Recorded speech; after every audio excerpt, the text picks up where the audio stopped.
हिंदू धर्म के प्रमुख व्रत त्योहारों में एक है संतान सप्तमी। इस व्रत को महिलाएं संतान की प्राप्ति, उनकी तरक्की और लंबी आयु के लिए करती हैं। हिंदू पंचांग के अनुसार संतान सप्तमी का व्रत भाद्रपद मास के शुक्ल पक्ष की सप्तमी तिथि को रखा जाता है।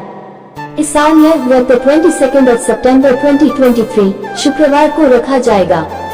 इसे मुक्ताभरण व्रत और ललिता सप्तमी व्रत के नाम से भी जाना जाता है। इसी दिन से महालक्ष्मी व्रत की भी शुरुआत हो रही है। महालक्ष्मी व्रत को आर्थिक तंगी दूर करने के लिए बहुत लाभदायक माना जाता है। आइए जानते हैं इस व्रत का महत्व।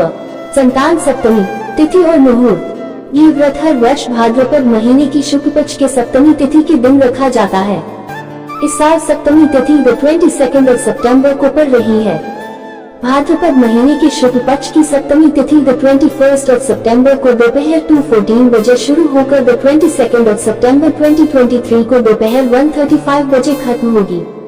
उदया तिथि के अनुसार 22 सितंबर को व्रत रखा जाएगा।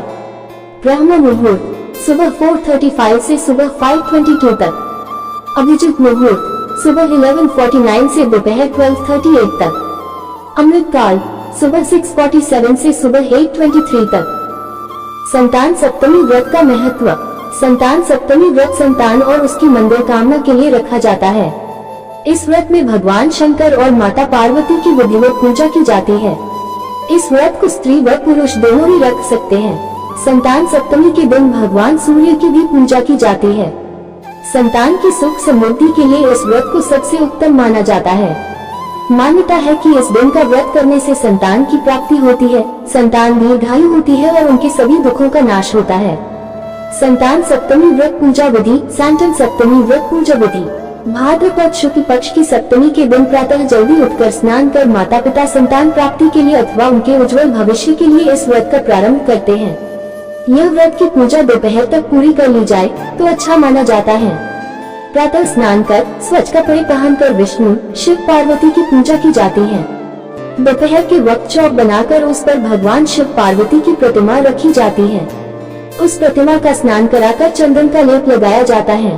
अक्षत श्रीफल नारियल सुपारी अर्पण की जाती है। दीप प्रज्वलित कर भोग लगाया जाता है। संतान की रक्षा का संकल्प लेकर भगवान शिव को डोरा बांधा जाता है। बाद में इस डोरे को अपनी संतान की कलाई में बांध दिया जाता है। इस दिन भोग में खीर पूरी का प्रसाद चढ़ाया जाता है। भोग में तुलसी का पत्ता रख उसे जल से 3 बार घुमाकर भगवान के सामने रखा जाता है। परिवार जनों के साथ मिलकर आरती की जाती है। भगवान के सामने मस्तक रख उनसे अपने मन की मुराद कही जाती है। बाद में उस भोग को प्रसाद स्वरूप सभी परिवार जनों एवं आस पड़ोस में वितरित किया जाता है। संतान सप्तमी व्रत की कथा। संतान सप्तमी व्रत कथा। पूजा के बाद कथा सुनने का महत्व सभी हिंदू व्रत में मिलता है।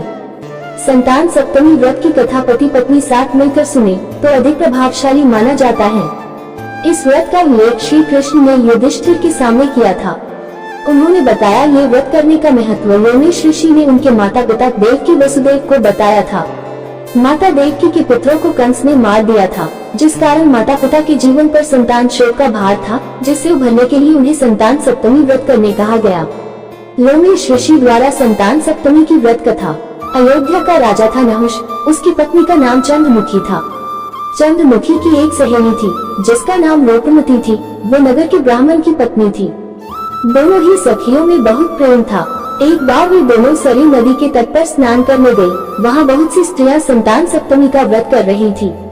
उसकी कथा सुनकर इन दोनों सखियों ने भी पुत्र प्राप्ति के लिए इस व्रत को करने का निश्चय किया, लेकिन घर आकर वे दोनों भूल गयी। कुछ समय बाद दोनों की मृत्यु हो गई और दोनों ने पशु योनि में जन्म लिया। कई जन्मों के बाद दोनों ने मनुष्य योनि में जन्म लिया। इस जन्म में चंद्रवती का नाम ईश्वरी एवं लोकमती का नाम भूषणा था। ईश्वरी राजा की पत्नी एवं भूषणा ब्राह्मण की पत्नी थी। इस जन्म में भी दोनों में बहुत प्रेम था। इस जन्म में भूषणा को पूर्व जन्म की कथा याद थी, इसलिए उसने संतान सप्तमी का व्रत किया, जिसके प्रताप से उसे 8 पुत्र प्राप्त हुए। लेकिन ईश्वरी ने इस व्रत का पालन नहीं किया, इसलिए उसकी कोई संतान नहीं थी। इस कारण उसे भूषणा ने ईर्ष्या होने लगी थी। उसने कई प्रकार से भूषणा के पुत्रों को मारने की कोशिश की, लेकिन उसके भूषणा के व्रत के प्रभाव से उसके पुत्रों को कोई क्षति न पहुंची।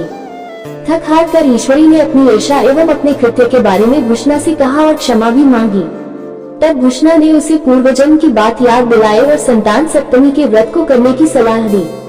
ईश्वरी ने पूरे विधि विधान के साथ व्रत किया और उसे एक सुंदर पुत्र की प्राप्ति हुई।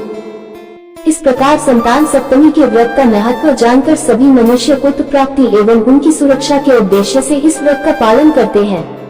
अगर वीडियो अच्छा लगा हो तो लाइक, शेयर और सब्सक्राइब करें। बस इतना इस वीडियो में, तब तक अपना ख्याल रखना।